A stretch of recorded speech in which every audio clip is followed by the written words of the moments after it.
क्या हुआ मोहित? तू किस सोच में डूबा है? नहीं तो नहीं, कोई बात नहीं है। पता ना, तेरी शक्ल से लग रहा है कि तू परेशान है। पूरे 3 साल काम मिल गया था। अब फिर नया काम ढूंढो। ठेकेदार को कहीं ठेका मिलेगा तो हमें भी काम मिलेगा और तब तक खाली बैठना पड़ेगा। ऐसे तो बड़ी दिक्कत हो जाएगी जी। कोई दिक्कत नहीं होगी। वो है ना भगवान जी, वो जरूर कुछ न कुछ करेंगे, तू चिंता मत कर मोहित। अब तो भगवान जी का ही सहारा है।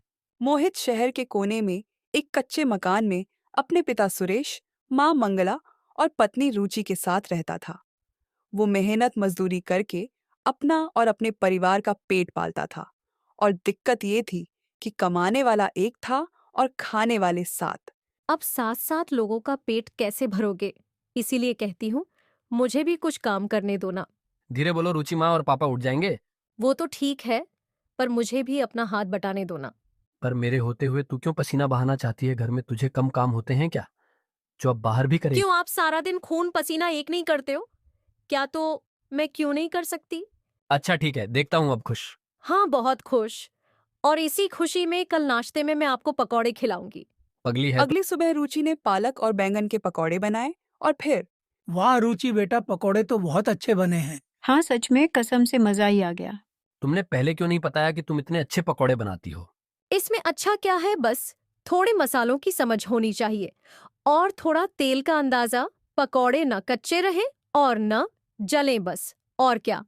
अरे तो पहले क्यों नहीं बनाए कभी? तेल पता है कितना लगता है पकौड़ों में, बोल। तो ऐसे रहे हो जैसे महाराजा हो कहीं के। फिर कुछ दिन बाद सुनिए ना, वो काम की बात की क्या मेरे लिए? हाँ की थी।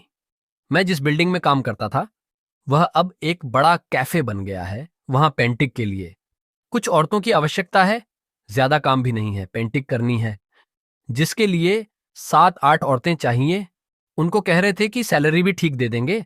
अरे वाह, ये तो बहुत बढ़िया बात है। क्या बढ़िया है इसमें भला? अरे ना, घर घर जाने की किटकिट और ना पैसे की झंझट। एक ही जगह दिल लगाकर काम करो और पैसे कमाओ। अब ये मत कह देना कि कूलर में पेंटिंग करने में बहुत मजा आएगा। हाँ, ये तो मैंने सोचा ही नहीं। सच में बहुत मजा आएगा। तू पगली है पूरी, लेकिन मैं तेरे लिए खुश हूं। कम से कम तुझे मेरी तरह धूल मिट्टी में और धूप में ईंटें तो नहीं ढोनी पड़ेंगी। तो इसीलिए तो हाथ बटाना चाहती हूँ। आपका वैसे से जाना कब है? परसों सुबह चलेंगे, मैं भी तेरे साथ चलूंगा। रुचि बहुत खुश थी। उसे कैफे में काम करने का मौका जो मिल रहा था। अगली सुबह मोहित रुचि को लेकर कैफे चला गया। फिर उसी शाम कैसा रहा पहला दिन? बहुत बढ़िया। कितना बड़ा कैफे है वो, बाप रे। तो पूरे 3 साल काम चला है उसका। और पता है, उन्होंने हमें 3 ड्रेसें भी दी है और कहा है कि रोज इसी ड्रेस को पहन कर आना है। मैं तो यह सोच रही थी कि रोज रोज मैं क्या पहन कर जाऊंगी, लेकिन यह झंझट भी खत्म हो गया। अच्छा सुनो, मैं एक बात बताऊं, आज हुआ क्या? हाँ बताना क्या हुआ। हाँ बताना क्या हुआ। माँ और पापा जी को भी बुला लो, फिर बताती हूँ। कुल मिलाकर हम 10 औरतें हैं। सबको अलग अलग जगह की पेंटिंग का काम मिला है। एक को हॉल की जिम्मेदारी दी है, एक को सारी लिफ्ट देखनी है वो जो ऊपर नीचे जाती है, और मुझे काम मिला है गेम रूम के लिए पेंटिंग करनी है। बस ये बढ़िया है। गेम रूम तो वैसे भी छोटे ही होते होंगे ना।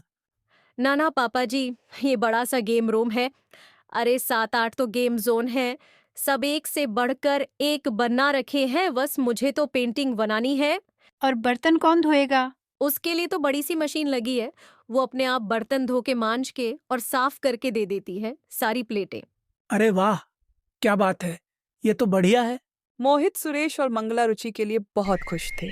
फिर अगले दिन अरे वो छोड़ो, एक बात बताऊं, हैरान रह जाओगे आप लोग। हाँ बताना।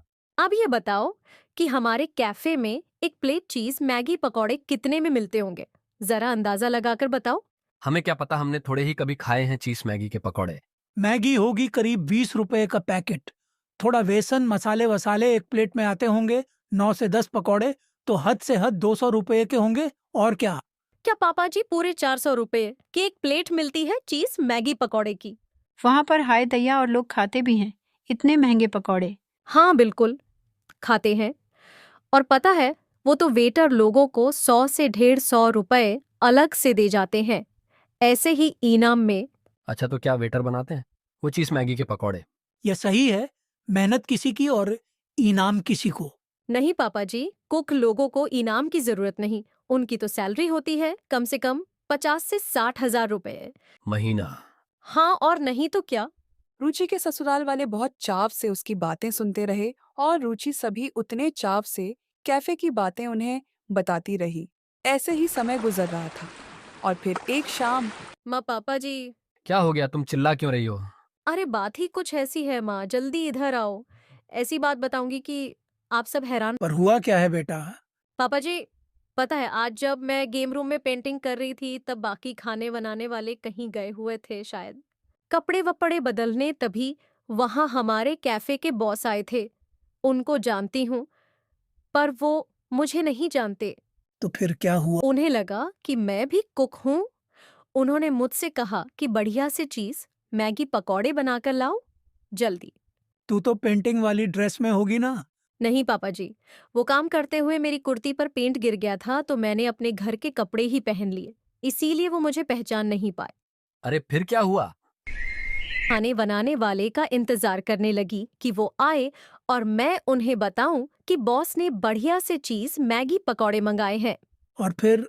मैंने बहुत देर इंतजार किया पर कोई आया ही नहीं।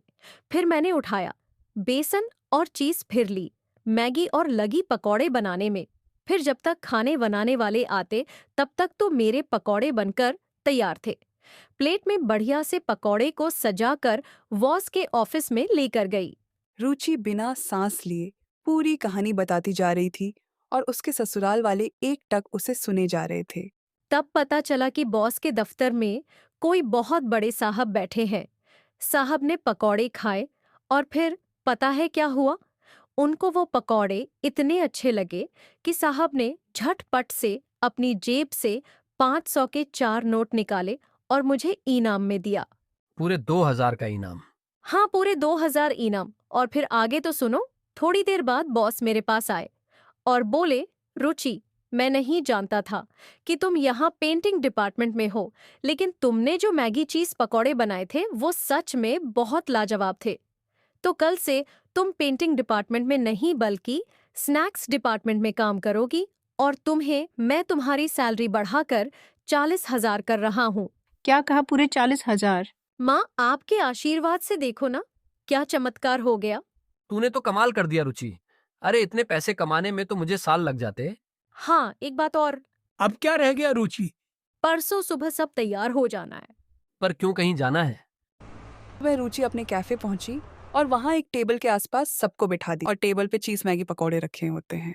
रुचि, ये तू कहाँ ले आई हमें? अरे कोई देख लेगा तो बवाल हो जाएगा। अपने बॉस से पूछकर लाई हूँ, चिंता मत